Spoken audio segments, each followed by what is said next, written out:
哇，真係發夢都笑醒啊！諗唔到喺珠海北總價60萬左右就可以攞套3房單位啊，70幾萬就有4房單位啊！嗱，門口就係坦洲快線啊！依家開通咗之後呢，20分鐘就可以翻到港珠澳口岸噶啦，10分鐘就可以翻華發、雙都、環宇城呢啲大型商業。你睇下我哋個入門口個位置係咪好大氣呢？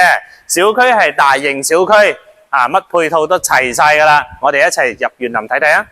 嗱，我哋嘅園林咧全部都整好晒噶啦，而且我哋1期咧已經係完全交付咗嘅，2期咧依家都喺度裝修緊噶啦。呢個入戶好靚仔吓，園林都做得好靚仔嘅。我哋上去睇睇啲戶型啊。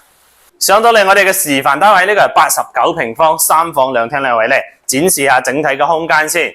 咁我哋小區門口咧有巴士可以直達香港噶啦。啱先提到啦，我哋門口嘅呢個坦洲快線咧已經通咗噶啦。20分鐘就可以翻到港珠澳口岸，非常之快噶！依家坦洲快線 ，OK。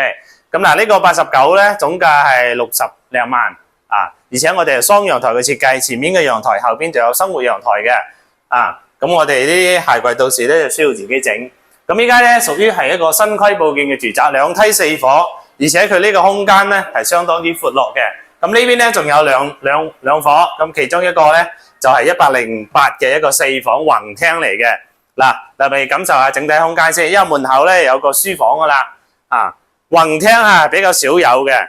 OK， 咁我哋成個項目1期咧已經交付咗噶啦，依家2期咧喺度裝修緊，啊，門口坦洲快線有巴士直達香港，啊，非常之 OK 嘅，總價低咯，3房60零個，啊，4房70、80個，精裝修，啊，去邊度揾啊？係咪啊？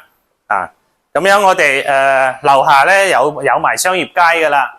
啊，咁10分鐘啦，華發雙都環宇城可以輕鬆到達。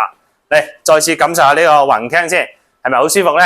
如果大家想60、70萬買個3房4房嘅，下方留言，帶嚟睇睇現場啊！